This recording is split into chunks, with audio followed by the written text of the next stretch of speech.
Bueno, pues muy buenos días a todos. Muchísimas gracias por su compañía, siendo pues muy puntuales y muy respetuosos del horario. Vamos a comenzar además porque tenemos un tema espectacular para tratar hoy. Además, pedido de ustedes, nuestros afiliados. Hoy pues lujo con un tema muy importante sobre acoso sexual. Antes de eso, pues les pido por favor, mientras que se van sumando, nos sigan por favor en redes sociales. Aquí está el código QR para que nos puedan escanear. Recordarles que ya estamos en Save the Date de nuestra cumbre laboral, julio 28 y 29 en el Hotel Casa Dan Carton aquí en la ciudad de Bogotá. Vamos a tratar incluso en este espacio varios de los temas que hoy veremos, entonces no se lo pueden perder. También para algunos afiliados que me han preguntado frente al centro de experiencias, pues sea esta la oportunidad también para invitarlos a que vayan a nuestro centro de experiencias, conozcan, puedan estar en los espacios que hemos diseñado desde la asociación para que ustedes tengan espacios ya de conexión y bueno, y puedan tener mucho más de cerca todo lo que hacemos en la asociación. El día de hoy tengo el gusto de poderles presentar a ustedes este webinar que lo hemos denominado Tolerancia Cero y es cómo prevenir y gestionar el acoso sexual en el trabajo. Nos acompaña, como les dije, un panel de lujo moderado por nuestra vicepresidente Gladys Vega. Vamos a tener en panel también acompañando a Gladys, quien es psicóloga de la Pontificia Universidad Javeriana, especialista, coach consultora, cuenta con una amplia experiencia y trayectoria profesional, experta en negocios, en negociación, planificación estratégica, estrategia de negocio, liderazgo de equipo y gestión del cambio. Gladys ha trabajado como gerente y vicepresidente de gestión humana en varias compañías como Grupo Allianz, Banco Agrario de Colombia y Construxibio. Junto con Gladys en el panel nos acompaña el doctor Alejandro Castellanos. Alejandro es abogado egresado de la Universidad Pontificia Javeriana y especialista en Derecho Laboral y Seguridad Social de la misma institución. Nos acompaña también la doctora Catalina Romero, socia fundadora de Cortés Romero y Asociados. Catalina es abogada de la Universidad del Rosario y especialista en Derecho Laboral y Seguridad Social del Externado. También el doctor Camilo Cuervo, socio de Horan and Knight, abogado magíster en Derecho Laboral y de la Seguridad Social de la Pontificia Universidad Javeriana, con una amplia experiencia en el campo de la asesoría empresarial, negociación colectiva y litigio en materia laboral. También la doctora Mirna Wilches, socia de Chapman Wilches.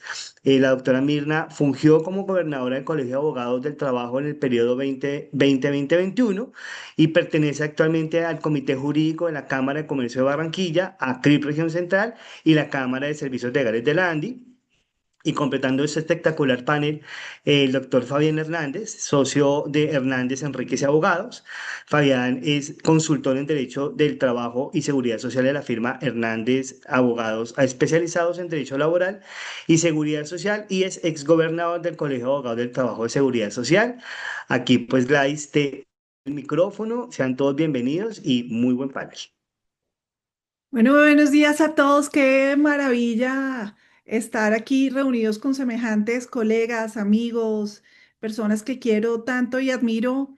Yo siempre es que Julián es más amoroso y respetuoso que yo. Yo no les voy a decir doctores, para mí son mis amigos, colegas y así me voy a dirigir y perdonarán por esto durante la sesión hoy a ustedes.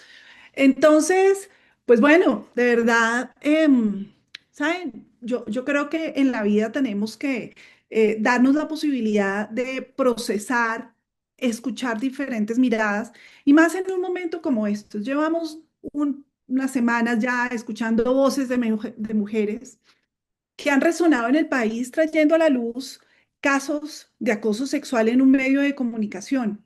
Historias que quiero ser muy clara, muy clara. Sin duda aplaudo que se hayan dado valentía de estas mujeres y sin duda yo creo que eso es lo primero que tenemos que articular es qué bien que se hayan dado, pues no importa cuánto tiempo después, ojalá y hubiera sido, y vamos a conversar sobre eso, eh, y hubieran tenido el contexto para hacerlo antes, pero lo están haciendo y yo creo que lo primero es aplaudir a estas mujeres y un poco las voces y las conversaciones que se están teniendo en nuestros contextos. Sí, sin duda está pasando en una organización, en un medio.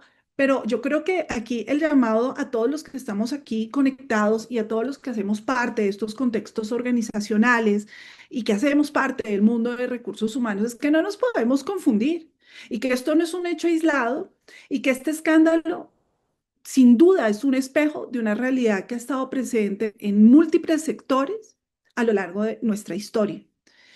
Y a pesar de que hemos creído alcanzar buenos estándares en prevención y denuncia, pues yo creo que, y vamos a ver, y vamos a escuchar aquí a los expertos, yo creo que la amarga verdad es que aún estamos muy lejos de erradicar este mal.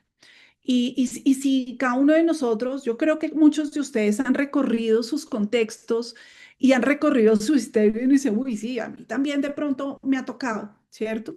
Entonces, es un tema, pues, que aún tenemos un camino inmenso por recorrer y, pues, aunque no aplaudo la situación, aplaudo que estemos dando la conversación y yo creo que eso es fundamental. Yo he tenido la oportunidad de ser líder de recursos humanos de diferentes organizaciones, siempre de grandes empleadores. Y hoy yo me estoy preguntando qué hubiera podido hacer diferente, qué señales ignoré, en qué ocasiones me escudé tras la norma, tras la política y dejé de tener las conversaciones en la organización que debía tener. Y yo creo que es algo que con mucha humildad y desde la vulnerabilidad, pero más con ese foco hacia adelante y esa mirada hacia adelante, tenemos que empezar a articular. Y bueno, y con este panel de lujo, porque la idea es escucharlos a ellos, pues yo a cada uno de ustedes, a Camilo, a Alejandro, a Mirna, a Fabián y a Catalina, les quiero pedir que se pongan sin duda, que tengan el sombrero de expertos laboralistas, de abogados, de personas que nos pueden, que son nuestro faro en ese sentido, pero también les quiero pedir que se pongan el sombrero de mujeres, de hombres. Y les voy a pedir un triple sombrero y que ese triple sombrero sea el sombrero de ustedes en contextos organizacionales, ¿cierto? Ustedes también hacen parte de contextos organizacionales. Entonces, que lo revisemos de esa manera.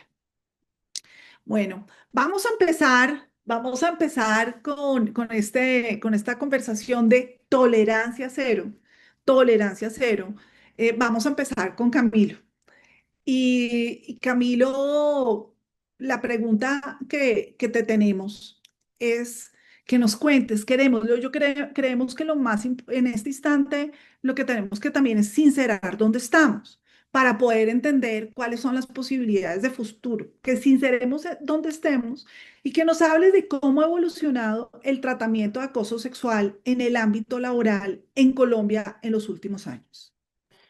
Bueno, buenos días a todos, Gladys, a Crip, a Juliana, a Paula, a todos los organizadores y pues a mis colegas. Estaba cayendo en cuenta que todos son buenos exgobernadores del Colegio de Abogados del Trabajo, y eso significa que pues tenemos un interés no solamente como institución en ACRIP, sino en el mercado de trabajo tenemos un gran interés por este tema que definitivamente está marcando la agenda laboral pues de estos 2 meses. En laboral, afortunadamente nunca perdemos la oportunidad de sorprendernos. Todas las semanas tenemos cosas y cosas más graves unas que otras. Entonces, pues aquí pues salió una.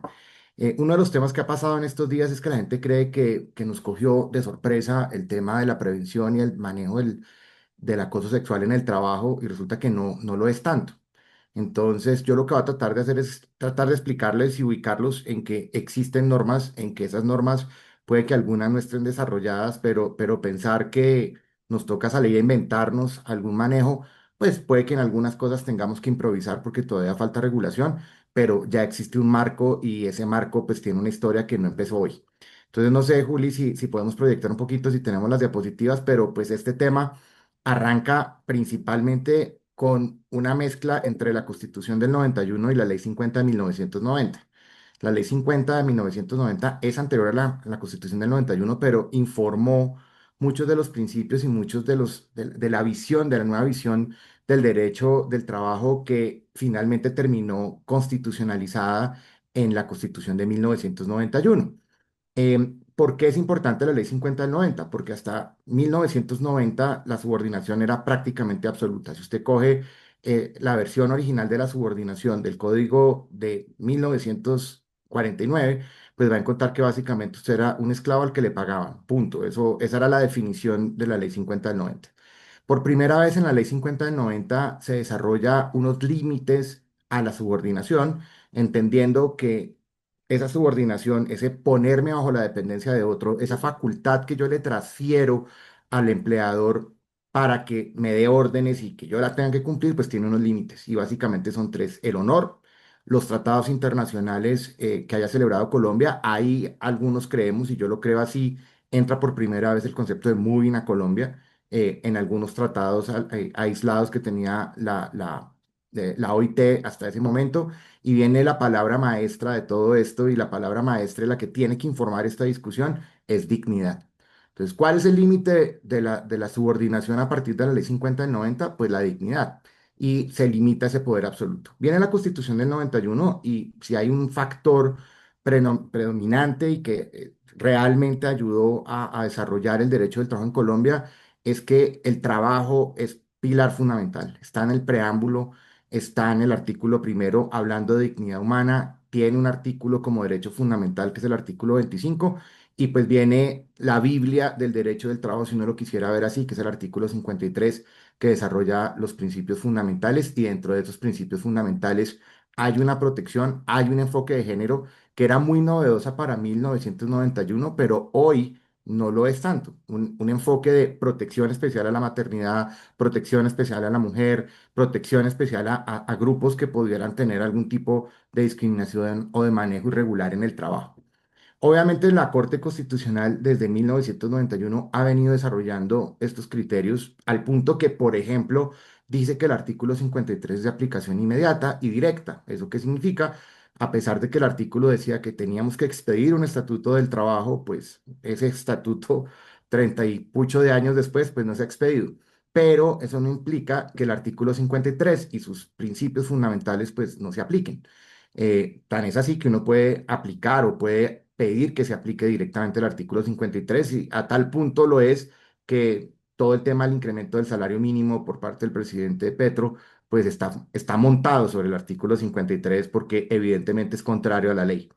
Pero en ese sentido, pues tenemos las bases fundantes de esto. ¿Cuándo empieza la gran discusión sobre acoso en general?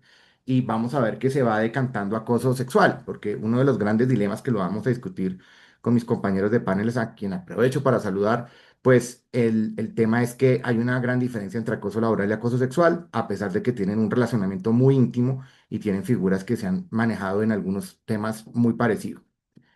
Colombia es el primer país latinoamericano en que se genera una ley específica de acoso laboral, y somos uno de los países más desarrollados en normatividad en el mundo. Y no solamente porque la ley 1010 lo estableció, que es una ley expedida en el segundo mandato del presidente Uribe. Ahí les doy un dato: es una ley que se expidió en 45 días.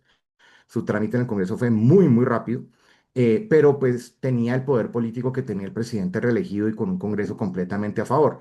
Esos 45 días, que son casi un récord para muchas normas, pues tiene un tema importante: tiene muchos errores. Cuando uno revisa la ley 1010, uno dice, oiga, le quedaron vacíos, en algún lado juega a ser penal, en algunos lados juega a ser administrativa, en un lado sanciona pero no sanciona.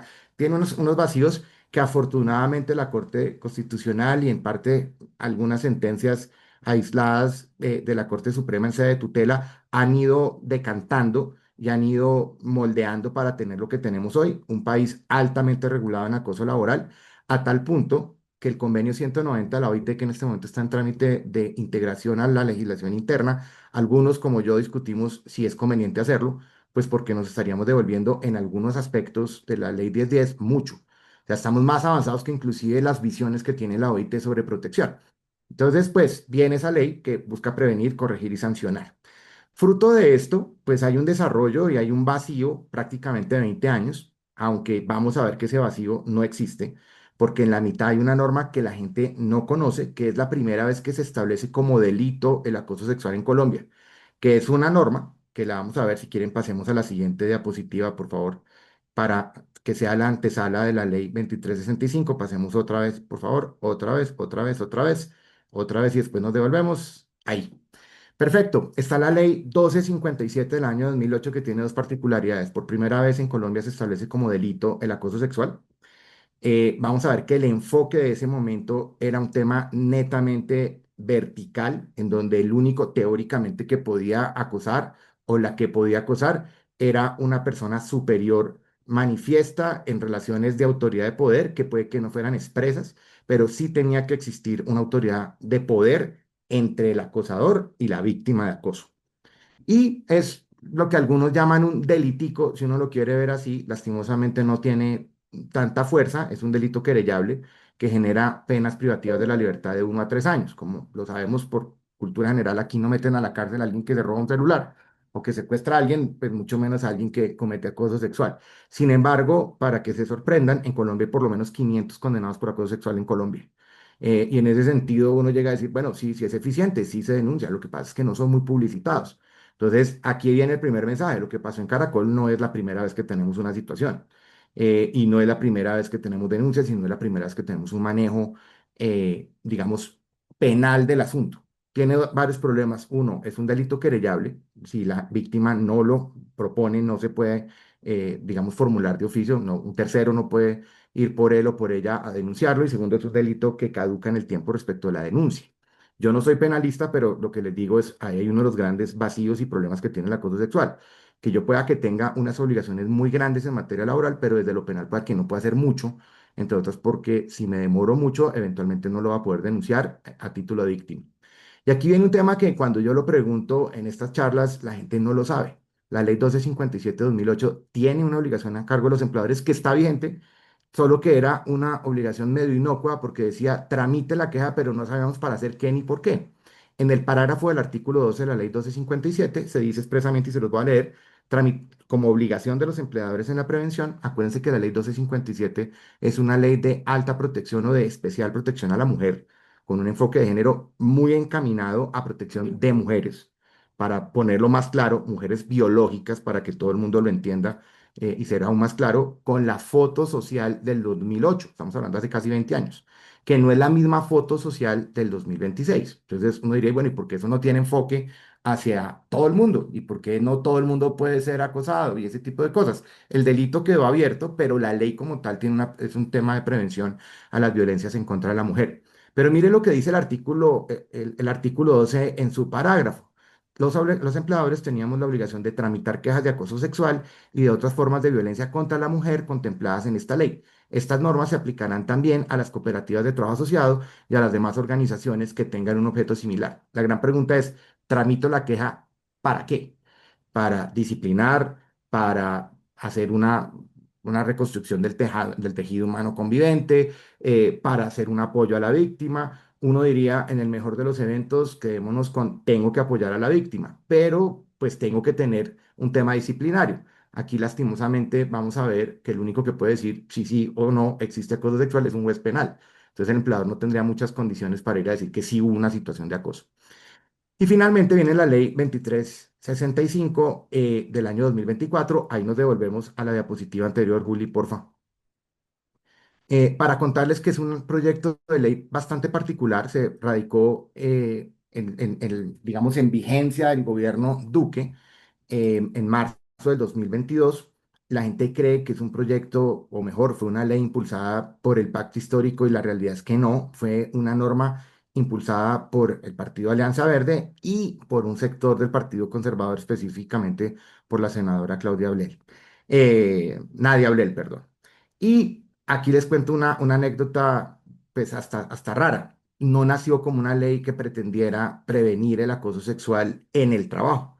Es la típica ley que empezó siendo una cosa y terminó siendo otra. ¿Por qué? Porque lo que se buscaba era hacer prevención de acoso sexual en los entornos educativos. Ustedes recordarán que a finales del gobierno Duque, principios del gobierno Petro, hubo un gran escándalo por situaciones de acoso sexual en las universidades, específicamente en universidades públicas. A raíz de eso se presenta este proyecto y les quiero contar un cuento. Solo hay dos artículos relativos a ese entorno en la ley. El resto es temas laborales. Entonces, en el camino le fuimos colgando cosas y esa es la ley que vamos a desarrollar. Pasemos otra vez, pasemos 2 diapositivas más y con esto los dejo tranquilos un poquito. Eh, ¿Qué tenía esa ley en términos de manejo? Pues básicamente tenemos que tener un gran plan transversal de prevención del acoso sexual, que les voy a decir una cosa, el plazo para expedirlo se venció en junio del año pasado y el gobierno no lo hizo. Teníamos que tener una reglamentación para la prevención y la atención de situaciones de acoso sexual en contratos de prestación de servicio que se vencía en diciembre de 2024 y el gobierno no lo hizo. Teníamos que adaptar algo que ya existe, que es el CIVIGE, que es el Sistema de Vigilancia de Violencias de Género, que ya existe en Colombia desde el año 2020, pero su última actualización tiene unas normas, digamos, una película de lo que fue la pandemia y su primer aislamiento. Eso es lo único que tiene hoy, no ha sido adaptado. Y tenía que tener un marco normativo del Ministerio de Trabajo para manejar el acoso al interior del ministerio. No ha sido expedido por el Gobierno Nacional. De ahí la sensación de vacío institucional que tenemos respecto de la norma. Paradójicamente, ¿qué sí tenemos? Sí tenemos el decreto 405 del año 2025, en donde el gobierno sí reglamenta las multas por no cumplir las normas de prevención que prevé la ley, que no existen porque no se ha expedido el plan transversal, pero existe una sanción por despedir personas que han generado conductas, digamos, que han denunciado conductas de acoso sexual. El decreto 405 del año 2022 específicamente sí establece esas multas. Entonces, el gobierno ha sido muy rápido en expedir el decreto de multas, pero el resto de la norma, digamos, la esencia de la norma no ha sido expedido. Ahora, para mí, y esta es mi conclusión y con eso los dejo seguir, sí existe un marco normativo y no podemos escudarnos en que la ley no ha sido reglamentada para no hacer nada, porque sí tenemos un marco que inclusive pues ya tiene 18 años desde la ley 1257 del año 2008. Entonces decir que esto es nuevo, pues no es tan cierto y decir que no podemos, no tenemos la obligación de hacer nada porque no ha sido reglamentado tampoco es muy cierto. Esa es como la introducción, Gladys, espero haber sido lo más corto posible. Pues Camilo, de verdad, muchísimas gracias. Siempre es que uno escuchándolos a ustedes se vuelve más inteligente y va articulando una cantidad de elementos. Y me encantó, de verdad, creo que lo haces lo hiciste una magistral. Bueno, ahora vamos con Alejandro. Bueno, y quiero recomendar a los 360 personas que ya tenemos conectadas que podrían mandar por vía chat algunas de las preguntas que tuvieran por si nos quedan unos minutos al final para poder ser respondidos o para entender si necesitamos también un segundo espacio como estos más adelante para responder sus preguntas. Esperamos responder algunos de sus preguntas, pero Julián, Paula y el equipo van a estar como procesando sus preguntas también a medida que vayamos avanzando en el panel. Bueno, vamos con Alejandro. Alejandro, Camilo nos acaba de mostrar y nos acaba de comentar cómo pues aterrizamos en la ley 2365 del 2024, pero queremos que tú nos hables de cuál es el mayor error que estamos cometiendo en las organizaciones al interpretar esta ley. ¿Dónde están los vacíos? Porque tú enuncias algunos vacíos, pero háblanos lo más. Recuerda que muchos de los que estamos conectados no somos abogados. Obviamente tenemos la capacidad de entender y procesar lo que nos están diciendo, pero háblanoslo pues para una población no de laboralistas. Perfecto, Gladys, mil gracias. Buenos días a todos los asistentes, a mis compañeros de panel. Mil gracias por esta invitación de ACRIP. Gladys, hay varios temas y yo creo que lo podemos enfocar desde el punto de vista de la empresa y desde el punto de vista de quien eventualmente puede llegar a incurrir en una conducta que se califique como de acoso sexual. ¿Me escuchan? Eh, en ese entendido, el primer elemento que ha venido generando equívocos, parte de lo que nos mencionaba Camilo, como esto tiene un origen común en el acoso laboral, entonces para muchas empresas sigue manejándose bajo los mismos protocolos, se pretende manejar las denuncias y el trámite de investigación y de protocolos a través del Comité de Convivencia Laboral. Y eso era válido hasta la expedición de la ley 2365, porque era el origen o estaba todo el tema de acoso de alguna manera tramitado bajo el mismo concepto de acoso laboral. Pero a partir de la ley 365 lo separamos y se debe tener un protocolo específico para acoso laboral, unos trámites específicos para acoso laboral, para acoso sexual, perdón, que no son del conocimiento y que no son de la responsabilidad del Comité de Convivencia Laboral. Eso desde el punto de vista del trámite interno. Desde el punto de vista de la estructura de la empresa y también partiendo de lo que nos mencionaba Camilo, el segundo error es pensar que debemos, desde el punto de vista de la empresa, esperar a la regulación del gobierno para efectos de establecer los protocolos, de establecer los procedimientos, de generar mecanismos de prevención. El tema, al final, cuando podamos o eventualmente exista una reclamación, se va a reducir desde el punto de vista de la empresa y desde la reclamación y desde la responsabilidad de la empresa en el tema a acreditar diligencia de la empresa. Y esa diligencia parte de varios aspectos. Uno, que estructuralmente esté diseñado el tema del acoso sexual desde el punto de vista de, número uno, téngalo presente en términos de medir los riesgos, cuáles son los factores que lo pueden generar, diseñe las estructuras de capacitación para el personal en términos de entender cuáles son las conductas que se pueden entender o catalogar como de acoso sexual, cómo evitar caer en esas conductas muchas veces de manera inconsciente en algunos casos. Esto requiere mucho tema de educación, de contextos adecuados e inadecuados, sobre todo desde las relaciones de poder, y establecer unos protocolos claros en materia de actuación una vez se ha presentado una conducta, es decir, que una eventual víctima tenga claro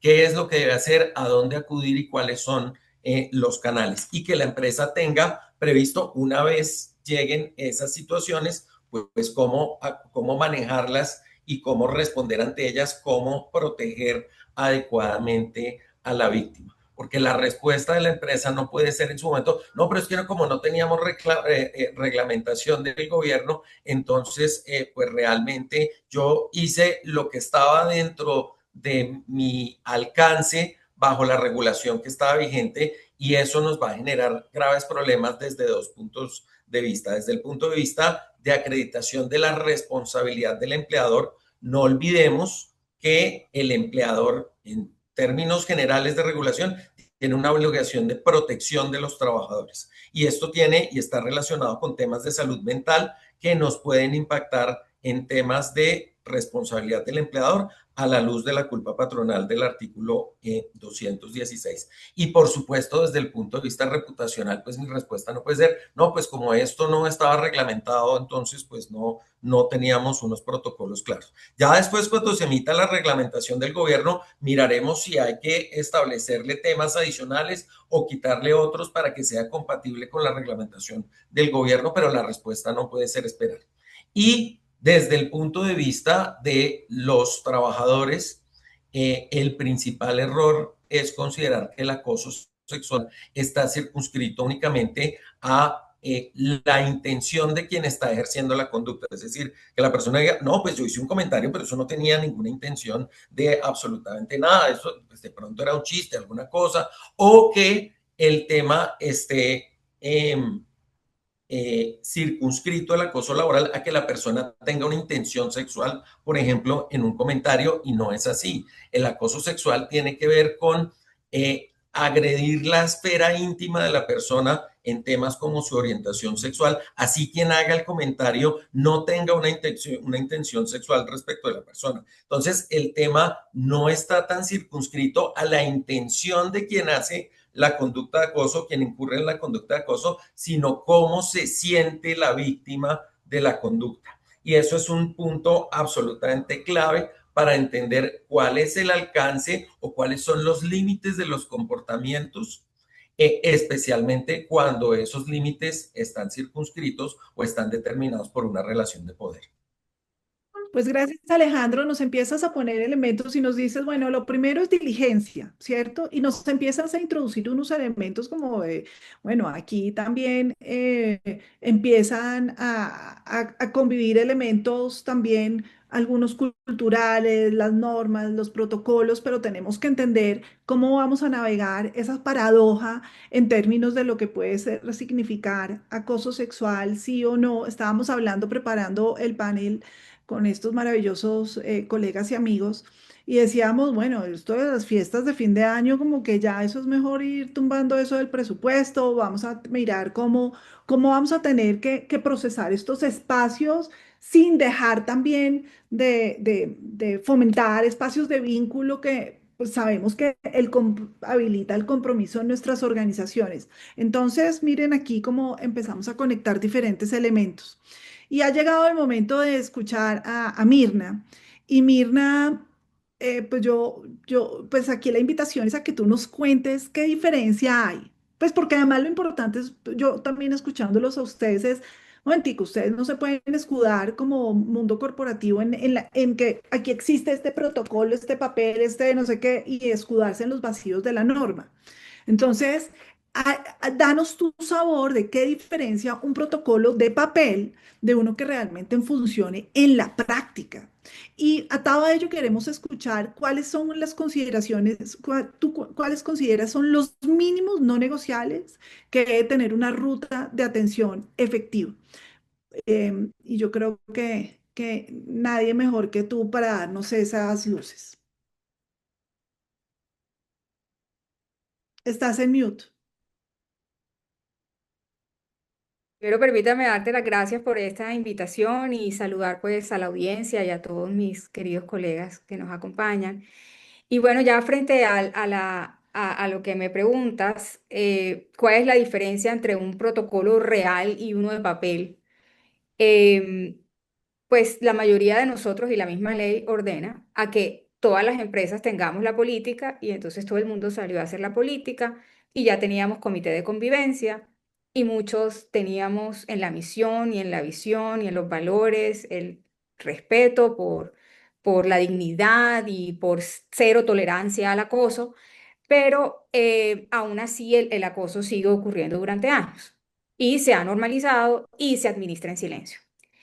Por eso la diferencia no está en el documento del protocolo, está en si ese documento genera confianza real para quien lo necesita. Eso es realmente el foco de ese protocolo. Un protocolo funciona cuando la persona que sufrió una conducta sabe exactamente a dónde ir, confía en que va a ser escuchada sin represalias y ve que algo pasa después de que habla. No hay otra cosa. Y en muchos casos pasa lo contrario. Entonces las víctimas no denuncian porque saben que no va a funcionar y eso las mujeres lo sabemos. Nosotros estratégicamente pensamos, no sé si los hombres también, pero las mujeres que hemos sido acosadas o que hemos tenido algunas circunstancias, pensamos, ¿será estratégico? No, porque es que este es el gran jefe. Entonces, si yo lo voy a denunciar ante recursos humanos, quien también tiene como jefe a mi mismo jefe, pues que podría funcionar. Y entonces las víctimas no denuncian porque saben que no funcionará y pues tienen razón porque es un protocolo de papel. Como decía, la ley nos exige tener ese documento, es cierto, pero también exige lo que Alejandro decía y es una debida diligencia, que es una categoría muchísimo más exigente, que significa que la empresa sí tomó medidas suficientes, que tomó las medidas oportunas y que esas fueron efectivas.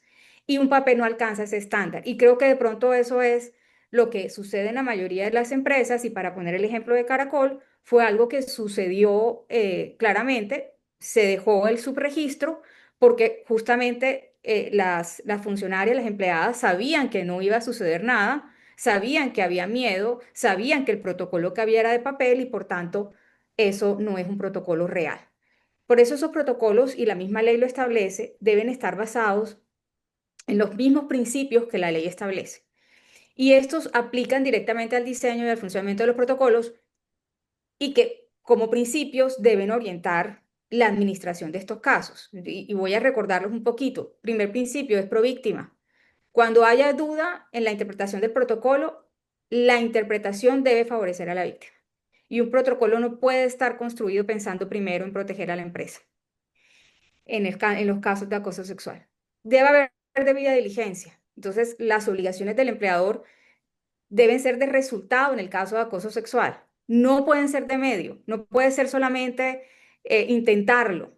Entonces, tengo que demostrar que tomé las medidas suficientes y las medidas oportunas. Cuando, por ejemplo, tenemos llamados de atención reiterados frente a una determinada persona o un grupo de personas y no los convierto en investigaciones formales, eso claramente es una ausencia de debida diligencia.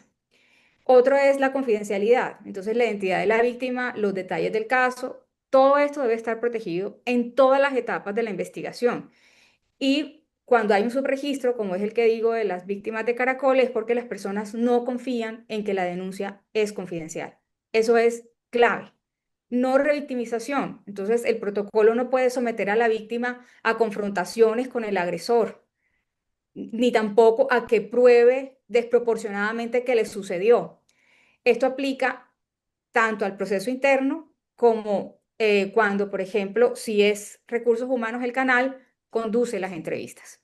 Tiene que haber celeridad, estos procesos son súper ágiles, la ley dice que son 5 días para adoptar medidas de protección inmediata y un protocolo que entonces demora semanas en activarse realmente viola este principio. No puede haber represalia y hay estabilidad reforzada, eso pues todos lo sabemos los abogados, que tanto los testigos como los denunciantes pues no pueden ser despedidos durante los 6 meses siguientes a la denuncia y se presume que es retaliación. El enfoque de género e interseccional. Los protocolos deben aplicar estos enfoques en todas sus etapas, tanto desde el momento en que recibe la queja hasta cómo se valora la prueba. Y esto están convirtiendo de pronto un poquito el proceso a algo jurisdiccional. De hecho, el enfoque de género se aplica en los procesos judiciales, pero entonces nos están llevando a que las decisiones que tomemos, principalmente en temas de acoso, pero también a todos los temas transversales de la administración del recurso humano, tenga este tipo de enfoque de género e interseccional, es decir, cuando hay dos discriminaciones superpuestas. La rendición de cuentas, porque la misma ley dice que las empresas deben publicar semestralmente el número de quejas tramitadas y sanciones. Si el protocolo no incluye este ciclo completo, entonces es un protocolo de papel. Y tú me preguntabas como segunda pues parte de mi intervención es cuáles serían los mínimos no negociables en una ruta de atención afectiva. Y los voy a resumir muy chiquitito, voy a hacerlos resumidos, que estaba redundando. Em, Debe haber un canal independiente que tiene que ser un canal autónomo, sin que pase por el jefe directo de la víctima. O sea, ahí se perdió todo. Em, yo creo que en Caracol, según lo que el ministerio relata, porque pues yo no conozco pues el caso a primera mano, dice que las denuncias llegaban a gestión humana que dependía de la misma estructura que protegía a los presentadores. Entonces, claramente, si no hay un canal independiente, yo como víctima me abstendré de denunciar. Trazabilidad desde el día 1. Entonces, cada queja debe estar documentada con fecha, incluso las verbales. Deben tomarse medidas adaptadas y debe haber un seguimiento. Sin eso, pues no hay investigación posible ni defensa jurídica para la empresa, estoy diciendo en relación con las autoridades judiciales. El investigador el investigador no puede tener conflicto de interés. Si el presunto acosador es una figura de poder, la investigación necesita un tercero independiente, Gladys. Eso para mí es fundamental. Y la ley 2365 lo permite. De hecho, en Caracol esa fue la medida que se tomó. Miremos cómo es ese tercero independiente, pero creo que sí, ya el nivel jerárquico más alto está pues, investigado por un hecho como este, debería salir del ámbito de la empresa, porque pues claramente puede ser influenciado o manipulado. La protección inmediata desde el primer día, no al final del proceso, entonces tenemos que mirar si los trasladamos de área, tenemos que revisar si le hacemos teletrabajo, si hay un riesgo, cero contacto con la persona investigada. De hecho, el artículo 13 de esa ley da permiso a la víctima para pedir eso. Entonces, la empresa tiene que darlo en 5 días hábiles siguientes. Eso es algo que se tiene que tomar. Y saber cuándo escalar a la fiscalía, porque no puede quedarse en recursos humanos. Esto es un delito, como bien lo explicó Camilo, y habrá un momento en que nos tocará como empresas determinar si denunciamos el asunto. Y, y bueno, entonces, como para concluirte, un protocolo real es el que, además de cumplir la ley, vive estos principios, o sea, hace parte de la cultura de la compañía. No podemos pretender que personas dentro de la compañía a nivel jerárquico o no nivel jerárquico pongamos en aplicación un protocolo real si realmente desconocemos que esto existe y que para la dignidad de toda persona yo debo seguirla. Y entonces esa es la brecha entre denunciarlos y aplicarlos, y también eso es lo que protege a las empresas en relación con investigaciones de este tipo. Gracias, Mirna, y de verdad que es una maravilla escucharlos a todos ustedes, pero no obstante, yo todavía, mientras que ustedes están hablando y nos están hablando de la normativa, nos están hablando de los protocolos y demás, vuelvo yo a mi lugar desde el mundo de HR y elementos culturales y digo confianza, confianza en el centro, porque puedes tener los mejores protocolos, los mejores canales, pero si la confianza no está habilitada, pensaba yo, pues, que tan tranquilo te puedes sentir tú que eso no vaya, una denuncia de estas no pueda y dañar tu carrera. Entonces, miren cómo aquí se empiezan a incorporar una cantidad de elementos. Y allí, Fabián, además Fabián tiene es un buen contador de historias y eso tiene historias es increíble. Entonces dice, y aquí pasó esto, y acá pasó esto. Y me encanta escuchar eso. Fabián, a ti te queremos escuchar hablándonos en ese contexto donde la regulación pareciera o no es suficiente, que es lo que nos están mencionando, hasta dónde deberían llegar las empresas, ¿cierto? Y esto quiere decir, ¿qué significa realmente actuar más allá del cumplimiento de la ley? Háblanos de eso, Fabián. Y mejor dicho, Julián, yo creo que no pueden ser de una hora, esto necesitamos como dos, menos. Entonces, así que De Por lo ojalá acuerdo. menos. nos toque intervenciones algo más cortas para que podamos en algún momento también abordar algo de los asistentes. Claro que sí, Gladys. Muchísimas gracias a CRIP. Saludos a mis compañeros. Mm, te tengo algunas historias, las podemos conversar posteriormente, pero esta pregunta se refiere específicamente a cómo actuamos más allá y yo creo que realmente no necesitamos actuar más allá porque la ley nos está obligando a actuar. Y nos dice desde 1949-50, como decía Alejandro, como decía Camilo, a proteger y dar seguridad a los trabajadores y a las trabajadoras. Es el artículo 56 del código. Obligación general y específica y puntual. Quienes han sido alumnos míos saben que yo arranco siempre por ahí. Lo primero que hay que hacer es dar protección y seguridad al trabajador. Después hay otros artículos más adelante donde obligan a pagar el salario, donde obligan a dar permisos, pero el principal artículo de todo el Código Sustantivo de Trabajo en relación empleador-trabajador es dar protección y seguridad.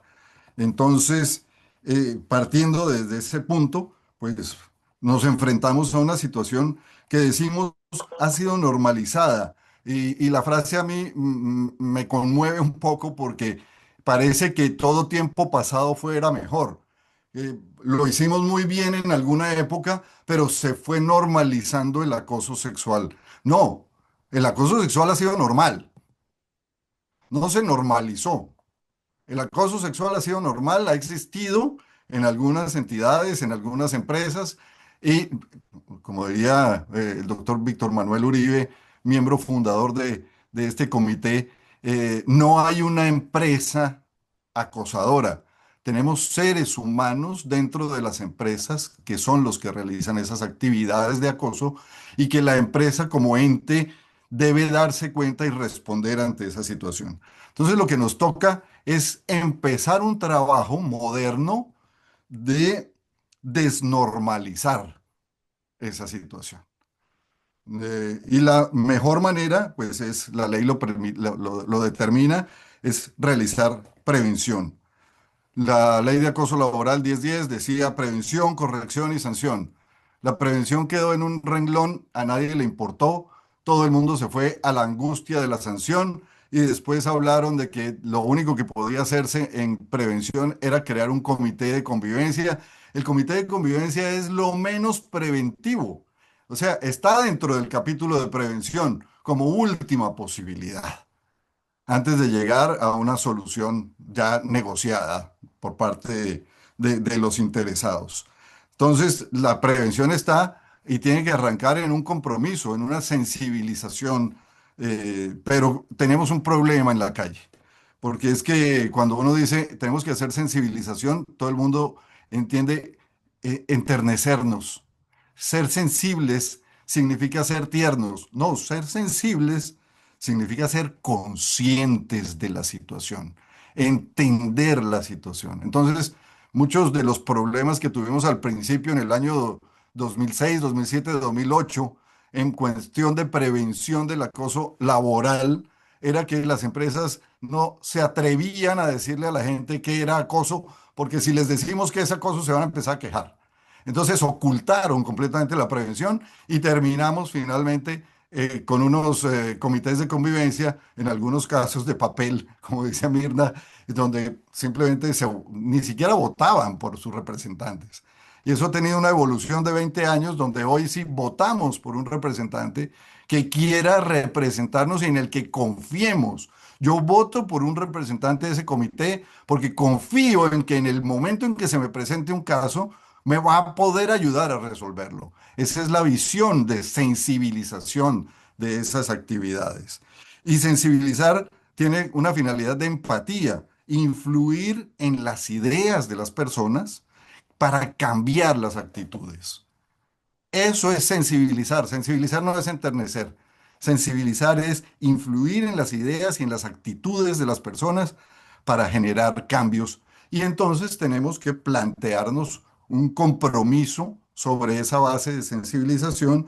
Un segundo paso es un conocimiento interno de las empresas, saber qué tipo de empresas somos.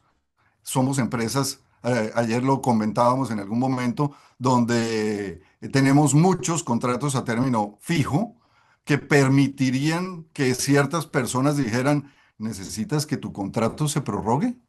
Ya sabes qué tienes que hacer.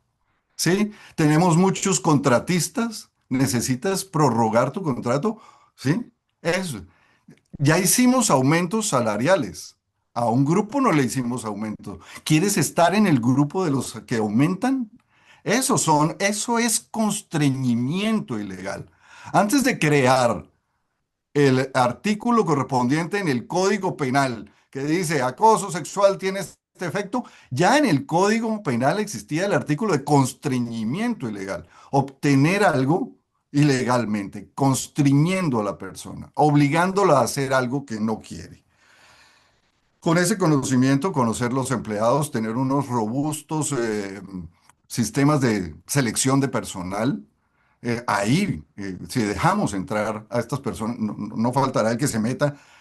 Un elemento importante es que en la nueva ley habla de eliminar, acabar con el acoso. No podemos acabar con el acoso está ahí. Lo Quisiéramos, que pero podemos hacer es controlarlo, porque siempre se va a meter alguna persona que va a pasar todos los filtros que tenemos en selección y va a llegar ahí. Luego, tenemos que estar dándonos cuenta que se despiertan esos elementos. ¿Y cuáles son nuestras respuestas? Nuestras respuestas son positivas, van a la fiesta de diciembre y todo el mundo aplaude cuando alguien sale con alguna o persigue a la otra y entonces felicitamos ese hecho o somos empresas donde no permitimos eso y ya la gente lo conoce y sabe que a la fiesta se va. No podemos decir, ah, bueno, entonces se acabaron las fiestas No, podemos hacer unas fiestas civilizadas sin llegar a ese tipo de barbaridades. Entonces, conociendo la empresa, conociendo las presiones que hay, cuándo puede haber presiones, nos acaban de avisar que nos van a fusionar. Miércoles, si nos fusionan, van a desaparecer la mitad de los trabajos de aquí, porque no va a haber dos recursos humanos, va a haber un solo recursos humanos en la nueva empresa. Ahí puede haber acoso, golpes y acosos sexuales en algún momento.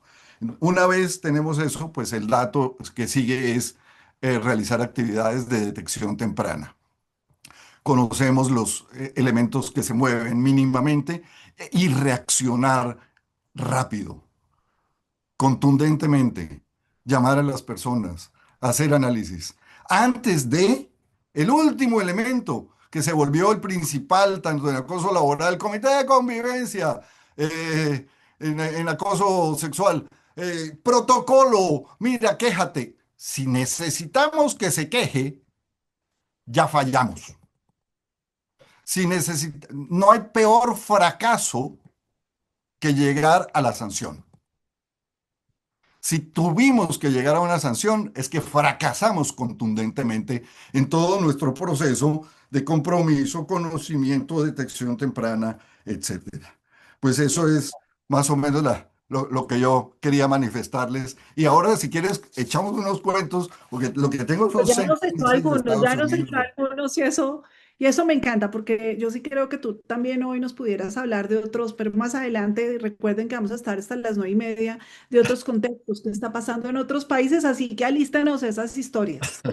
Eh, y Catalina, de verdad, gracias. Y yo creo que tú eres perfecta para contestar la pregunta que te voy a hacer. Yo te he escuchado a ti en sala con una mirada muy mística de elementos culturales, de cómo instalar y desinstalar algunos virus organizacionales. Y te he escuchado hablando desde la perspectiva, por supuesto, legal y laboral, pero yo particularmente he tenido la oportunidad de escucharte con intervenciones, como te digo, algo más holísticas.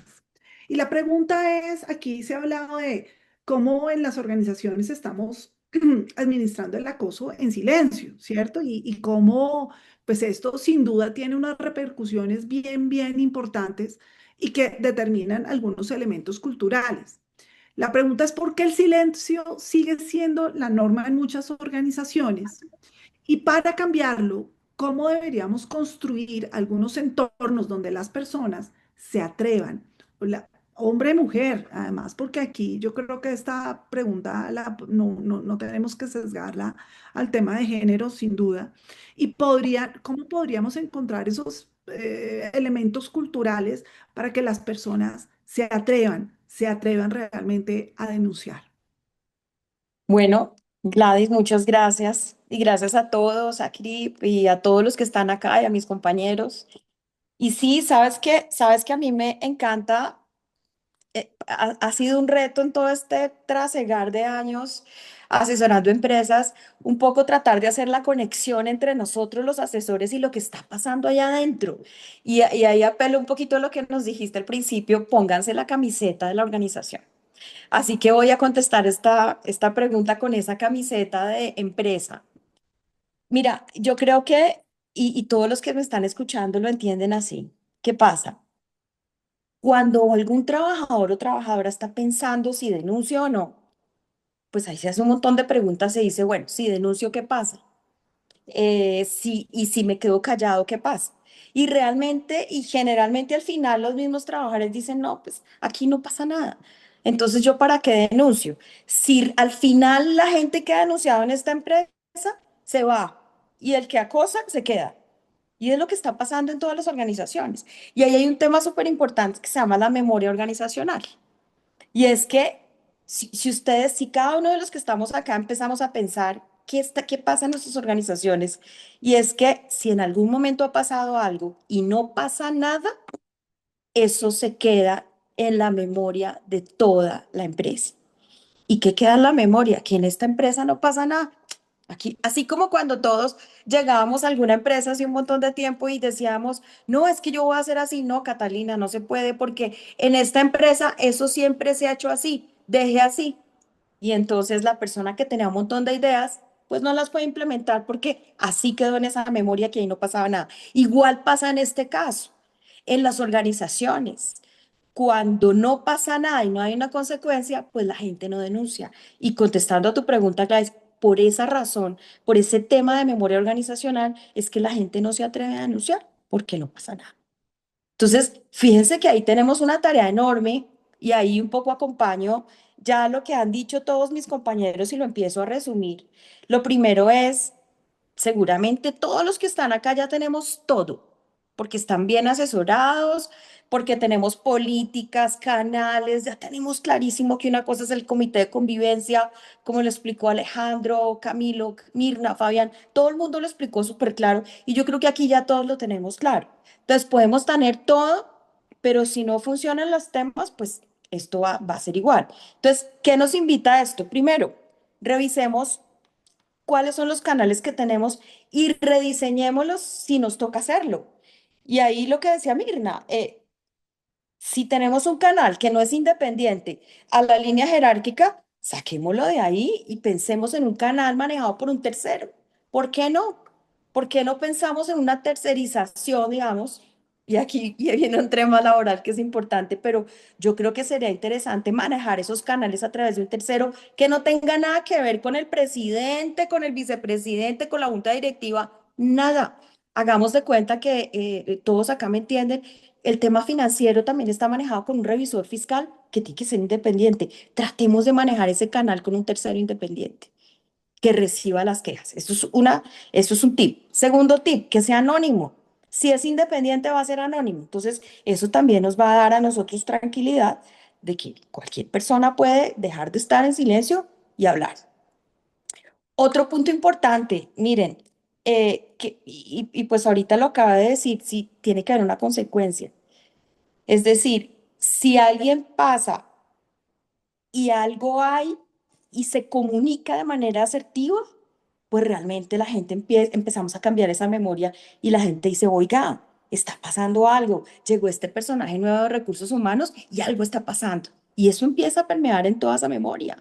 Y entonces ahí dicen, y entonces ahí por ahí dicen, oiga, es mejor un caso bien gestionado que hacer miles de capacitaciones, porque de pronto todos repetimos el tema, capacitemos.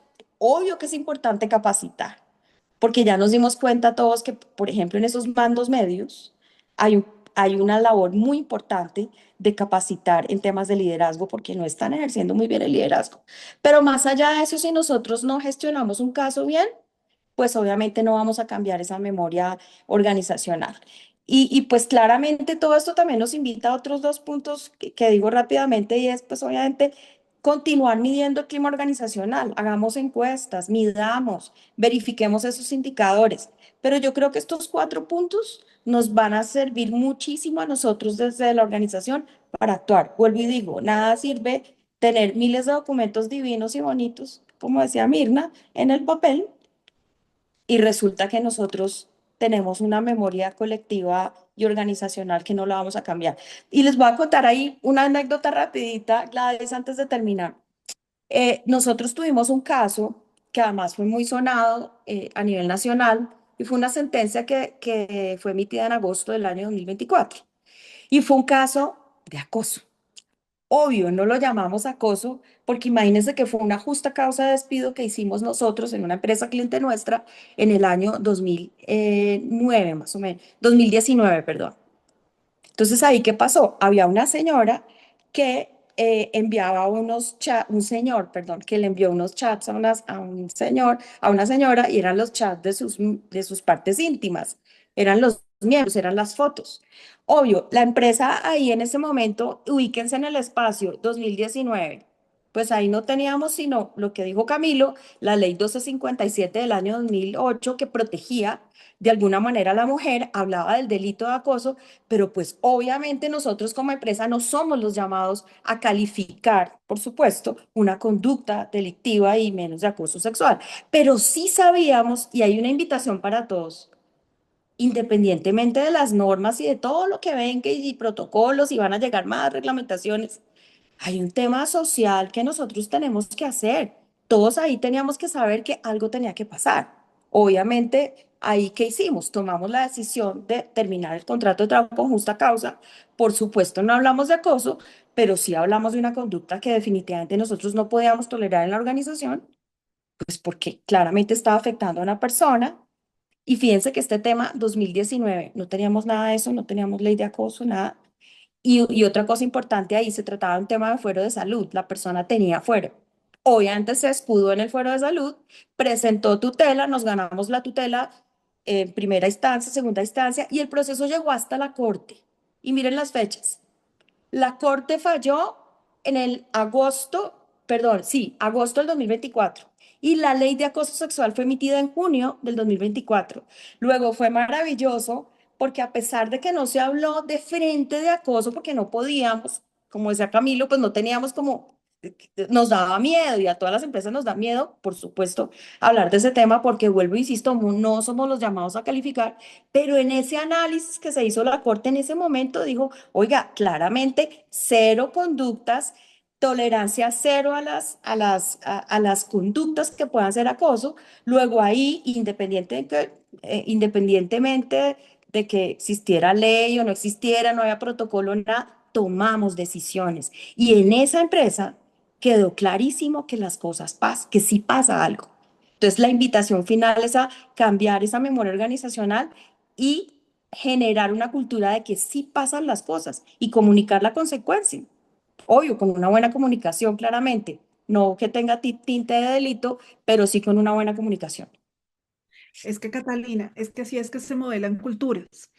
Estamos muy Claro. acostumbrados en los procesos de transformación cultural a hablar de lo positivo y de lo bueno y de las medallas que nos tenemos que poner como organización y lo que sí estamos Bueno, haciendo. Y resulta que las culturas también se modelan hablando de lo que nos importa y hablando de este tipo de cosas. Hay que conversarlo en las organizaciones y yo invito a las 362 empresas que hoy están conectadas que conversen sobre esto que está sucediendo y miren los impactos, no solamente en lo transaccional y en lo legal en la organización, sino hablen de las implicaciones y como estaba mencionando Catalina, de esas memorias. Durante estas semanas, mi gran fantasía ha sido que logro sentarme con el presidente de Caracol y con el equipo de directivos y poder hacer un proceso de reparación y poder hablar de las implicaciones culturales y de cómo perdonar este proceso para poder avanzar desde una mirada amplificada y desde que entiendan cuáles son esas, ¿saben? Como esos elementos que tienen que instalar para corregir, pedir perdón y poder avanzar y ser accountables frente a este proceso. Pero esa ha sido mi fantasía, no lo he hecho, no. Pero, como digo, uy, ¿yo qué haría? ¿Qué estaría diciendo ahí yo como recursos humanos? Mejor dicho, pues eh, eh, ahí es donde creo que tenemos que sacar la garra, la valentía y la conexión. Y Camilo, y quiero que empecemos, y ahorita vamos a retomar algunas de las preguntas, pero quiero que empecemos como el call to action, como, ¿y ahora qué? ¿Cómo es la vuelta? ¿Qué hay que hacer? Y la pregunta es, ¿qué recomendaciones a ti te deben estar llamando a ustedes? En general, los deben estar llamando todos sus clientes. Obviamente, esto ha sido conversación de cóctel, de almuerzo, desayuno, de todos nuestros foros y de sus foros, especialmente en el último periodo. Y como decías, Camilo, en este mundo ya a ustedes no los debe sorprender mucho, pero bueno, estos son elementos que ponen la conversación. ¿Qué recomendaciones estás dando tú a las organizaciones que asesoras? ¿Qué recomendaciones puedes dar a las organizaciones que están asistiendo hoy? ¿Cuál es el 1, 2, 3? Que tú dices, venga, 1, tan, 2, 3, esto es lo que sí o sí usted tiene que hacer. Bueno, pues lo primero, pues valorar mucho todo hoy aprendí mucho de mis colegas, de todo lo que han dicho y de cada uno de ellos me quedo con muchos elementos que pues no había analizado y chévere tener estas experiencias no solamente para los que participan, sino para nosotros los que estamos en el panel. Yo creo que lo primero es actuar. Yo creo que no quedarse quieto, inerme y pensar que aquí no está pasando nada. Pues la verdad es una conducta equivocada. Lo que dice Fabián es cierto, el acoso sexual no existe a partir de la denuncia de un par de presentadores de Caracol. Pues, somos humanos y acoso sexual ha existido en la historia de la humanidad en todas las organizaciones, en todos los niveles y a todas horas. Ahora, el hecho de que exista no significa, como dice Fabián, que lo tengamos que normalizar. Y como no, pues, y es incorrecto. Y si uno mira la evolución del derecho del trabajo, pues claramente no es lo mismo ver esto hoy que en los años 60 o en los años 70. Yo siempre les digo, cojan una serie en Netflix, que es el vuelo 601, en donde narran el secuestro de un avión, véanse los tres primeros capítulos y entiendan cómo era el derecho del trabajo en los años 70, que es un derecho del trabajo completamente distinto a este. Entonces, lo primero es entender que todas las organizaciones tienen el problema, porque todas las organizaciones tienen trabajadores y tienen seres humanos. Segundo, yo creo que sí hay que salir a hacer algo antes de que me lleguen quejas. Yo no me quedaría sentado a esperar a ver si de pronto alguien se queja con un criterio que tú decías en uno de tus comentarios, que muchas veces era mejor no decir, y Fabián también lo dijo, y Catalina también lo dijo, era mejor no capacitar a nadie, no entrenar a nadie, pues porque de pronto me sale algo. Y entonces estoy despertando el león. Pues la verdad es que yo sí prefiero despertar el león yo mismo. Yo sí prefiero, yo sí prefiero que yo mire las críticas, por ejemplo, que hace Mirna, que Catalina también la sugirió en términos de, es que aquí todo el mundo sabía qué pasaba, pero nadie nunca hizo nada, entre otros porque los protocolos eran de papel. Entonces, yo creo que, por ejemplo, ya inmediato, yo creo que sí hay que tener política y no nos podemos escudar en que no hay plan transversal de prevención de acoso sexual. Entonces, yo creo que sí hay que tener una política sencilla en donde tiene que haber un mecanismo de denuncia, como dice Catalina, entre más imparcial, más aislado y más seguro sea para la víctima, también es cierto. Segundo, tú nos pedías un tema de hablar desde las tres ópticas, de los tres sombreros. A uno no se le puede olvidar que al frente hay seres humanos. Entonces, y los seres humanos son tanto la víctima como el posible o presunto acosador sexual. Y así como se le puede estar acabando la vida a la víctima porque puede quedar, digamos, marcada para su vida por una situación de estas, pues también nos podemos estar equivocando con una persona a la que le podemos estar acabando la vida, si no piensen en los presentadores de Caracol. Y en ese sentido, yo creo que uno también tiene una responsabilidad porque son igualmente trabajadores unos u otros y ellos también tienen un derecho al debido proceso y a la defensa. Entonces, y nosotros, y yo insisto, nosotros como organizaciones no somos jueces y no podemos decidir si sí existe o no existe acoso sexual. Por ejemplo, algunos de ustedes decían, yo creo que uno sí debería anunciar. Yo estuve investigándolo y, por ejemplo, dentro del marco de las medidas y de los principios que Mirna señalaba, hay un tema importante. Hay un derecho a la no revictimización y hay un derecho a la no confrontación. Está en la ley. Entonces, si la señora o el señor que fue víctima de acoso no quiere denunciar, pues no lo podemos obligar. Entre otras porque es un delito querellable cuya acción penal le corresponde a esa persona y que además tiene una caducidad para la denuncia de 6 meses. Entonces, yo creo que capacitar, si ustedes me preguntan qué es lo más importante de estos escenarios, y si ustedes me preguntan qué es lo más valioso de lo que pasa con Caracol, que este tipo de espacios existe y que podemos hablar de ellos y que uno le puede subir a la alta gerencia y decirle, mire, que esto no es un cuento y eso que pasó en la fiesta de diciembre, eso deberíamos haber hecho algo y ya que no lo hicimos, aprovechemos y hagámoslo. Y en ese sentido yo creo que lo primero es actuar, lo segundo es no podemos esperar a ver si el gobierno algún día reacciona a este o el futuro o el siguiente, a ver si de pronto tenemos una política. Yo creo que las empresas lo tienen que hacer. Yo creo que no tenemos que también garantizar los derechos del presunto acosador porque también es un trabajador y también tiene derecho a defenderse. Y finalmente, yo creo que sí tenemos que tratar de construir espacios mucho más tranquilos y mucho más seguros para todo el mundo. Y aunque Perdón, parezca chistoso, yo digo, las fiestas de diciembre, yo soy enemigo público de las fiestas de diciembre. Me encanta ir, pero ojalá no las hagan. Y hay eventos en donde uno dice, yo mismo estoy generando el espacio y me parece chévere. Entonces, si están más integrados, si están todos abrazados, dándose picos y tomando y celebrando y tomándose fotos, me parece que la fiesta sí triunfó y de pronto en ese marco de la alegría, yo estoy generando espacios que no son muy sanos. Ahora, no es popular decir en un chat de estos delante de 300 personas que ya están pensando en la fiesta de diciembre, pues que no la hagan, pero sí hay que tratar de no generar espacios que uno mismo genera. Entonces, besito robado, juguemos todos al abrazo institucional. Hay cosas que deberíamos no hacer, pero yo creo que entre más papaya demos, peor. Y Cata, todo tuyo. no, Sí. una cosa chiquita, qué pena, Gladys, puedo interrumpir ahí un poquito. Es que con eso que está diciendo Camilo, que tienes toda la razón, fíjense que en el tema de Caracol hubo un error jurídico grande desde desde el ministerio, porque si ustedes vienen en el auto dice, ellos debían haber denunciado y no lo denunciaron porque la ley de acoso dice que hay que la empresa tiene que denunciar. Y ahí recordemos que lo que dice la ley de acoso, porque lo que estás diciendo nosotros no somos los llamados a calificar, es decirle a la señora, oiga, o al señor, que pueden ser, es, usted puede denunciar y si esta persona nos dice, ayúdeme que yo no sé, ahí sí la empresa acompañe.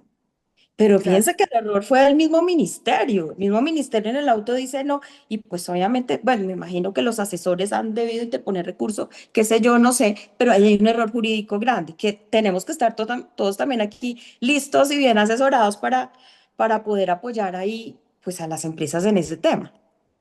Gracias, Cata, por la intervención, porque además una de las preguntas que tenían ahí es que si la organización tenía la obligación de denunciar a la fiscalía y nos acabas de dar esa respuesta.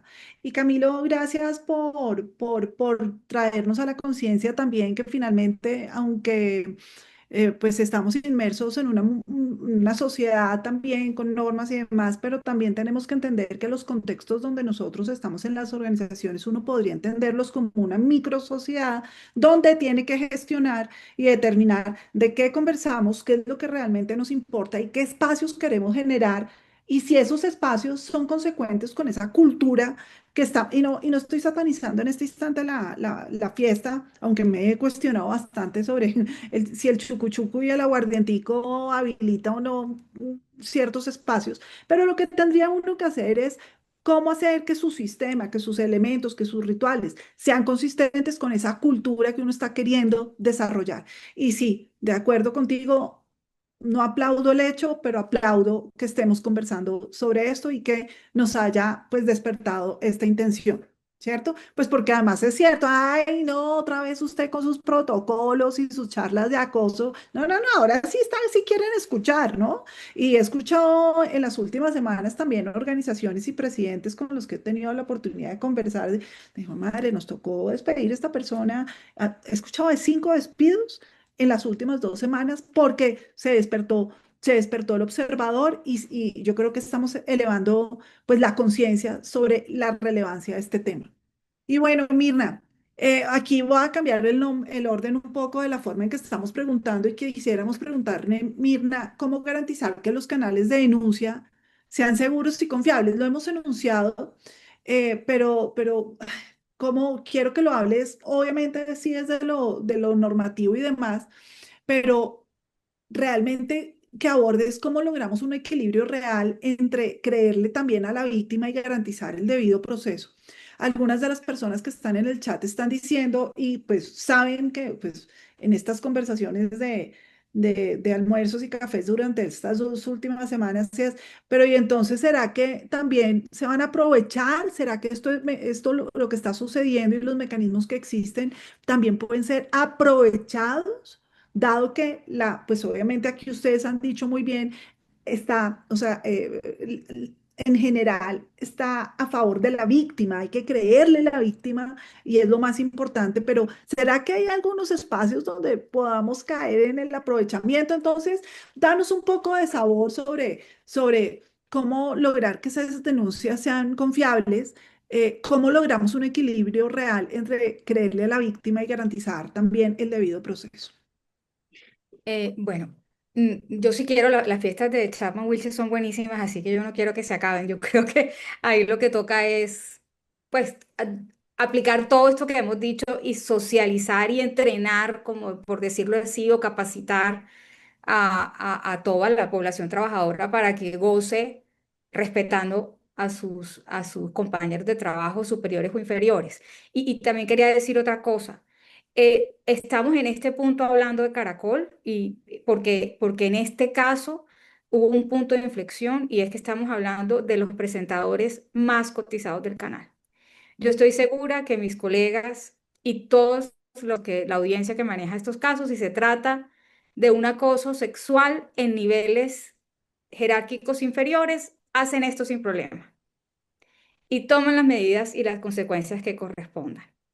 El punto de inflexión en las empresas está cuando el acoso sexual o también el acoso laboral tiene por presunto victimario a una persona a un nivel jerárquico que debe proteger y que puede ocasionar un daño reputacional en la organización. Quería decirlo porque yo sé que todo el mundo aplica el protocolo, repito, cuando se trata de jerarquías pues, que no generan ningún tipo de daño reputacional, pero el dilema está, ¿qué pasa cuando se trata del jefe máximo de la compañía?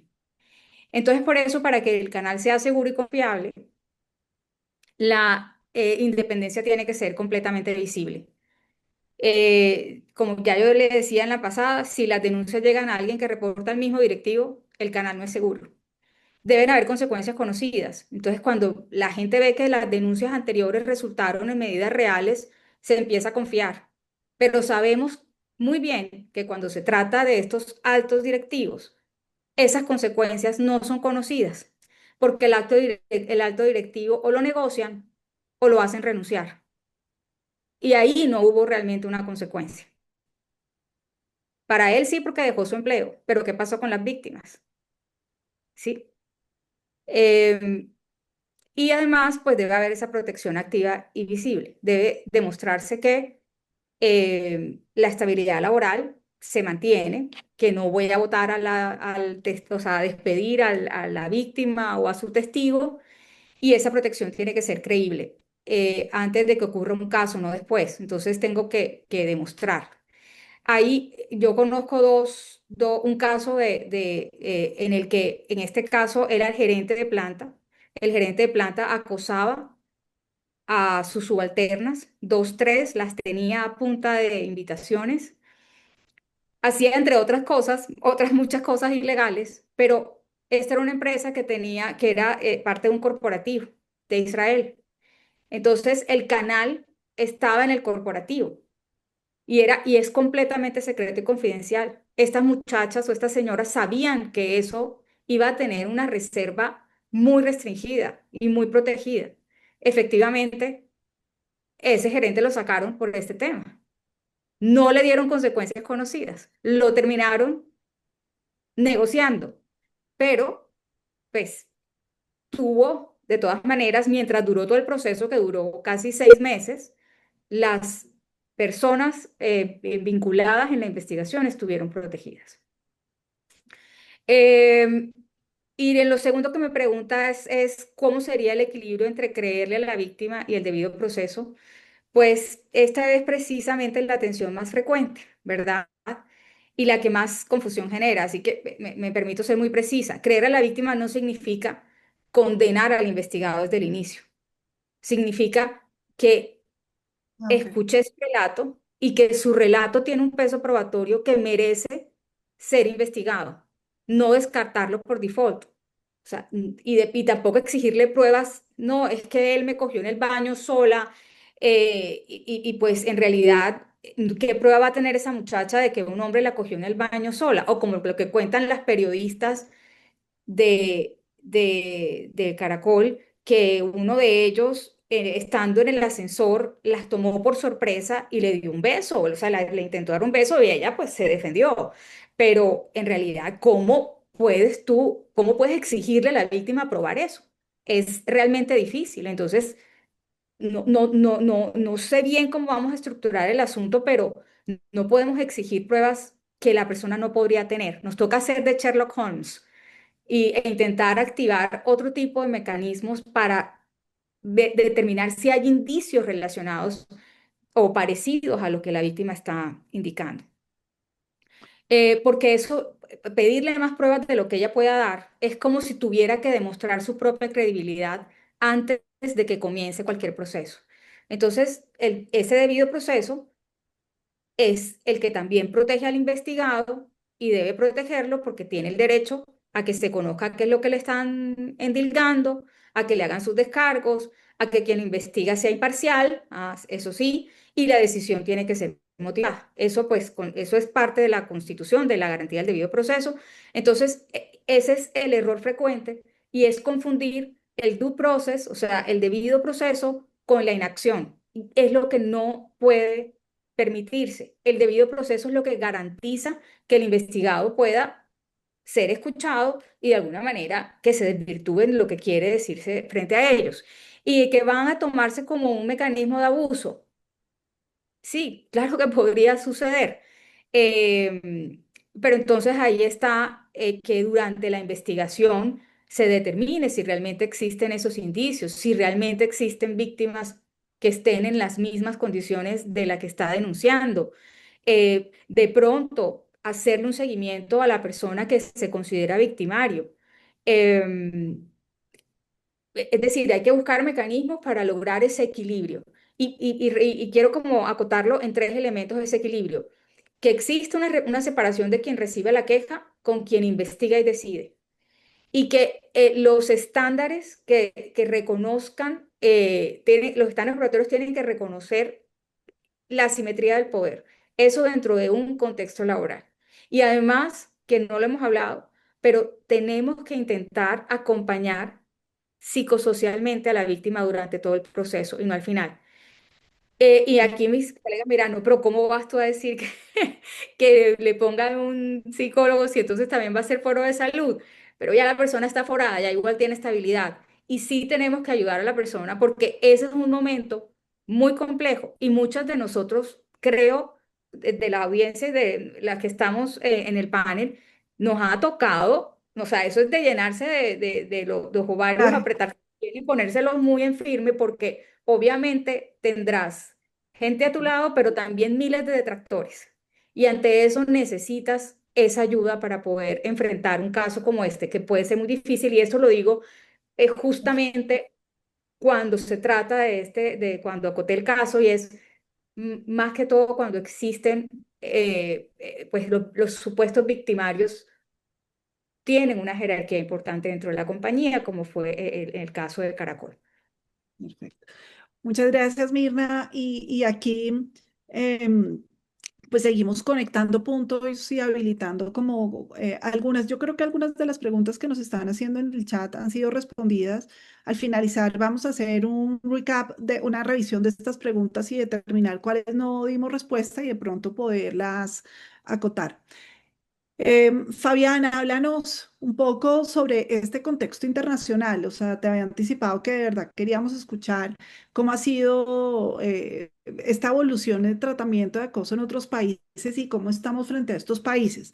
Pero aquí ya les voy a pedir las acotaciones, las intervenciones tienen que ser al punto, muy cortas, porque tengo dos preguntas más y 8 minutos. Listo, procedo. Bueno, arranco con un elemento principalísimo. Yo creo que valdría la pena reeditar ese libro, decirle al doctor Augusto Conti que lo reedite. Es un libro que él escribió en el año 1985-86 sobre acoso laboral y acoso sexual. Y es bien interesante porque tiene 4 capítulos. Obviamente el más gordo es hombre a mujer. Después viene un capítulo de mujer a hombre. Hay capítulo de mujer a mujer y hay capítulo de hombre a hombre. Entonces es un libro Disperso. histórico importantísimo que valdría la pena. Nada más salió una primera edición, eso pasó al olvido y pues valdría la pena revivirlo. Un elemento adicional, frente al miedo generalizado, podría haber quejas anónimas. Eso lo podemos incluir dentro de lo que yo hablaba de detección temprana. No podemos echar, es que no viene firmado, entonces archívese. Hombre, si no viene firmado es porque hay miedo. ¿Qué hacemos? Empecemos a investigar y analizar qué puede pasar. Bueno, sobre casos internacionales, todo se abre en 1970 con un famosísimo caso que es el caso Guerrero. Es una empresa de limpieza. La señora Guerrero va a trabajar en unos hoteles y recibe tocamientos por parte de su jefe. Eh, Propuestas, amenazas y es la primera intervención de la Corte, si no estoy mal, de California, donde condenan a la empresa por no haber respondido ante las solicitudes de la trabajadora. Un segundo caso importantísimo del año 1986 es un caso donde mm, mm, se presenta un sometimiento a relaciones laborales, a relaciones sexuales en un banco. Y allí también surge por primera vez algo que venimos repitiendo y es el ambiente laboral hostil. Por primera vez se habla de, existe esta situación y entrar ahí plantea una afectación, o sea, hay un riesgo laboral. Es un sitio donde el ambiente laboral es hostil, 1986. Después vienen varias sentencias como la famosísima de Pizza Hut, donde un cliente es el que manosea a la señora que lo está atendiendo. Ella se queja, el cliente vuelve, ella se queja, el cliente vuelve hasta que llega un momento de manoseos reales, profundos. Resultado, la corte condena a Pizza Hut y viene algo que apenas hoy estamos hablando. El empleador responde por los hechos de terceros, clientes, proveedores, contratistas y usuarios. Mire a ver usted qué hace. Busque en Google cómo hace para generar esa prevención, porque usted tiene que proteger a sus trabajadores, no solamente del entorno laboral propio, trabajadores versus trabajadores, sino de todo lo que lo rodea como clientes, proveedores, contratistas. Eso nos llevó que en la ley de acoso laboral no, fue el contratista, entonces archívese. No, fue el contratista contra mi trabajador. Yo tengo que proteger a mi trabajador. ¿Qué hago? ¿Cómo invento una solución a ese punto? En el año 99, una de las más gravosas, secretaria de una famosísima y grandísima empresa de abogados, un bufete de abogados, el socio hace chistes sobre sus senos, finalmente termina manoseándola y se vuelve a repetir el tema del entorno hostil. La empresa no actuó frente a tres manifestaciones que hizo por carta la trabajadora y es condenada a una multa de 7 millones de dólares a favor de la trabajadora. Ese es un elemento importante, eh, que la empresa sea la que indemnice a la trabajadora con 7 millones de dólares. Mm, Hay otros casos interesantes en Canadá, Jensen versus Platy. La Corte Suprema hace un reconocimiento, también se trata de un restaurante y habla ya de discriminación. En un caso importantísimo en el año 97 en la India, Vishaka contra Rajasthan, contra el estado de Rajasthan, violación de la trabajadora en sus actividades laborales. De ahí surge la ley de protección en acoso laboral y protección en acoso sexual en la India. Mm, Otro elemento por acá en Australia, año 2014, Richardson contra Oracle, compañero de trabajo, y la empresa es condenada a daño moral e impactos psicológicos. Entonces, esos elementos son interesantes.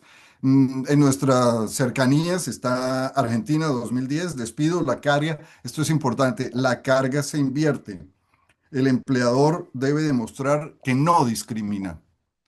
Perfecto. Y uno en México, un amparo del 2013, que también estamos adecuando aquí en nuestra normatividad, que es el hostigamiento de un superior no requiere prueba directa.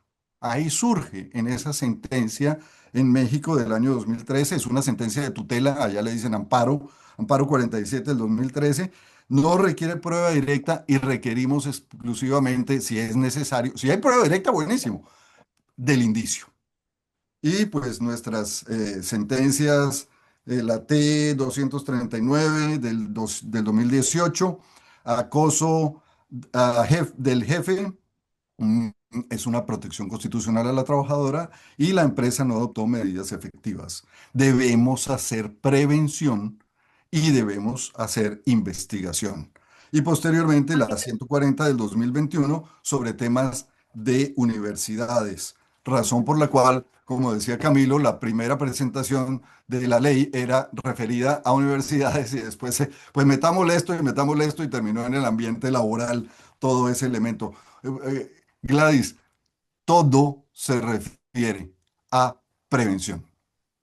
Y todo lo que Doctor castigan Fabián, las sentencias se refiere a usted no hizo, a como mí me dice gustaría Alejandro. en un espacio posterior, Fabián, poder amplificar estos espacios y entender este fenómeno además de Me Too y además cuál ha sido las consecuencias en las culturas organizacionales, en estos contextos, pero yo creo que eso nos va a tocar dejarlo para un espacio posterior. Desafortunadamente, este espacio ya pues me va a tomar 5 minutos más porque quiero que Alejandro y Catalina nos den como su último mensaje.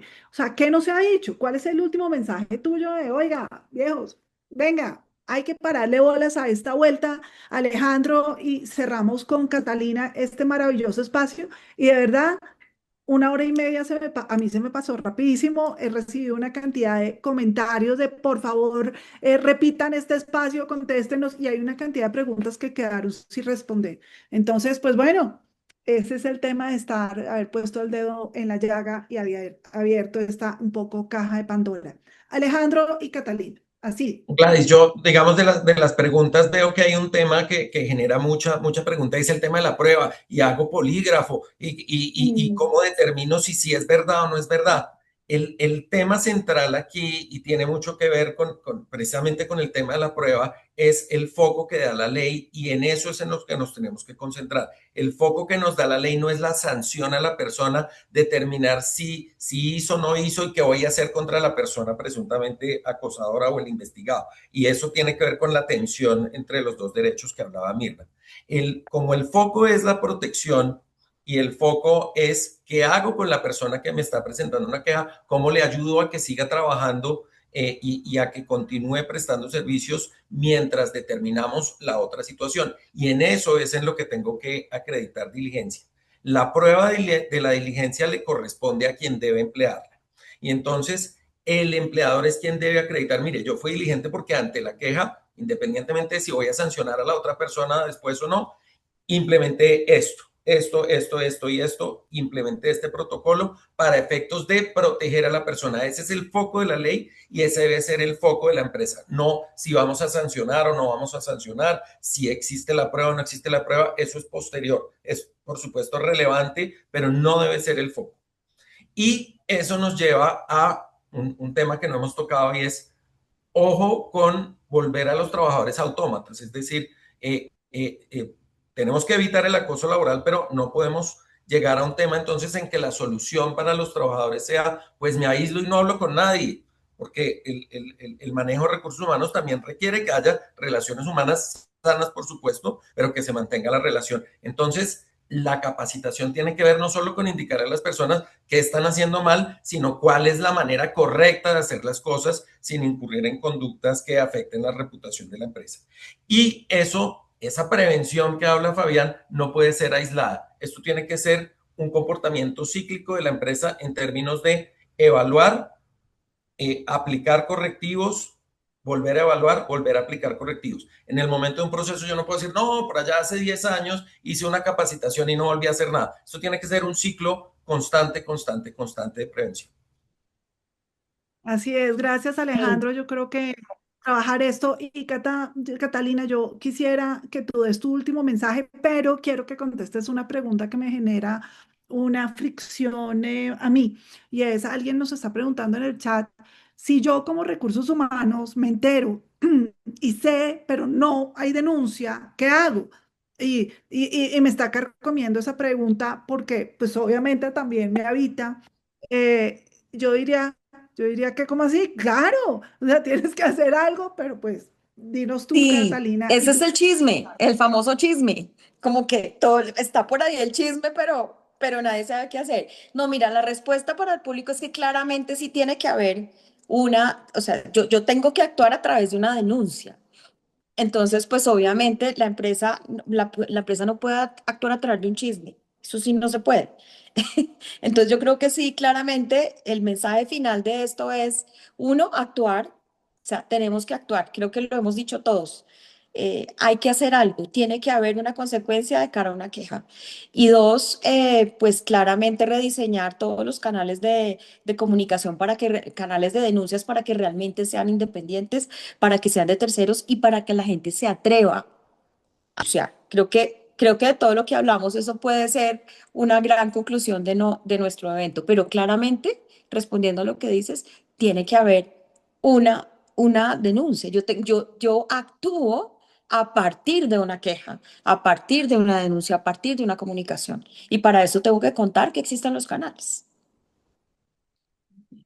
Pues de verdad a todos, mi admiración, o sea, de verdad creo que se amplifica la mirada, nos amplían el observador, quedamos con dudas, igual algunas, pero yo sí quiero enviar un último mensaje diciendo estaba diciendo que me estaba carcomiendo esa pregunta porque yo creo que en recursos humanos estamos llamados a ser los pepegrillos y somos los sounding boards y somos los arquitectos de las culturas organizacionales.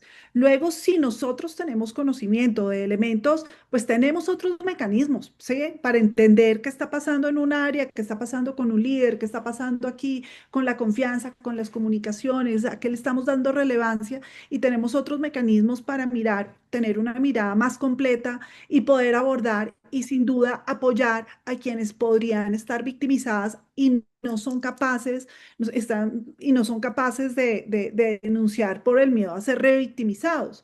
Entonces, yo creo que tenemos otros mecanismos, a eso estamos llamados, a elevar nuestra mirada, a ampliar nuestro conocimiento, a entender, a desafiar y sin duda una condición fundamental para los líderes de recursos humanos es el coraje. Mejor dicho, si nos da miedo, pues no estamos llamados a tener este rol. Somos los llamados a abrir la conversación, a incomodar, a meter el dedo en la llaga y a habilitar nuevas condiciones de futuro para toda la población y como ustedes dicen, para víctimas, para también de alguna manera cuidar a todos los individuos que en esta micro sociedad habitan. Por supuesto, construyendo una cultura que habilite resultados, sin duda, pero que también ponga a la confianza y al individuo en el centro de la conversación. De verdad, Akrip, gracias por fomentar estos espacios. Yo creo que esta conversación, Julián, ¿saben? La próxima semana merece, tuvimos 350 personas, 70 personas en promedio durante toda la sesión, muy inquietos, creo que quedan muchas preguntas y de verdad yo invitaría a tener otra conversación muy pronto incluso, ¿saben? Vamos a hacer un uno a uno, laboralistas con personas de recursos humanos y habilitamos esa conversación. Creo que estamos llamados a transformar estas culturas y, ¿saben? Las turbulencias suceden no para inmolarnos, no para que nos victimicemos más, sino para amplificar miradas y mirar qué estamos dejando de hacer, qué tenemos que comenzar a hacer para habilitar mejores condiciones de futuro. Entonces, me quedo con elementos por querer escuchar más sobre este contexto internacional que Fabián está estudiando y que me tocó cortarlo. Pucha, o sea, creo que hay tanto por leer, por aprender y por educarnos para poder tener una posición adecuada y de nivel también en la organización. Gracias a ustedes, a quienes estuvieron en el panel, ustedes son demasiado inteligentes y buenos contadores de historias. Entonces, pues, de historias, cuando yo digo historias no es chisme, sino historias con contenido. De verdad, muchas gracias y bueno, nos veremos en un próximo espacio. Un abrazo a todos. Un abrazo, Chao. gracias. Chao. Dale, Todo Gladys, gusto. sí, a todos. Muchas gracias a todos los Gracias. que asistieron, precisamente pues para acotar varias de las preguntas e inquietudes que quedaron. Tenemos un espacio reservado, les mandamos la fecha 28-29 en el Centro de Experiencias de Acrib y también en la ciudad de Medellín en paralelo, un espacio más privado, más cercano para atender las dudas, las inquietudes y claramente seguir trabajando en el tema. Tendrán prelación las personas que estuvieron en este webinar. Este webinar pues es abierto, espacio más cercano, más, digamos, más para resolver preguntas será en el centro de experiencia en unos días en región central. Les dejo esta encuesta, por favor, antes de salir, ayúdenme a responderla y nos vemos en el siguiente espacio. Muchas gracias a todos. Fuerte abrazo, muchas, muchas gracias.